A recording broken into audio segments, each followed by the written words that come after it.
காட்டு ரோஜா இதை நீங்க பாருங்க. வீடில காட்டு ரோஜா இதை நீங்க பாருங்க. எவரேனும் பறிக்க வந்தா குணமேதான் மாறுங்க, முள்ளேதான் கொத்துங்க.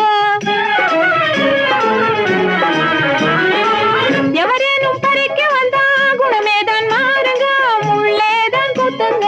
ஓ அங்கொண்ணு இழிக்குது அந்தை போல் முழிக்குது, அங்கொண்ணு இழிக்குது அந்தை போல் முழிக்குது. ஆட்டத்தை ரசிக்கவில்லை ஆளைத்தான் ரசிக்குது. அழகான பொண்ணு நான் அதுக்கேத்த கண்ணுதான், எங்கிட்டே இருப்பதெல்லாம் தன்மானம் ஒண்ணுதான். அழகான பொண்ணு நான் அதுக்கேத்த கண்ணுதான்.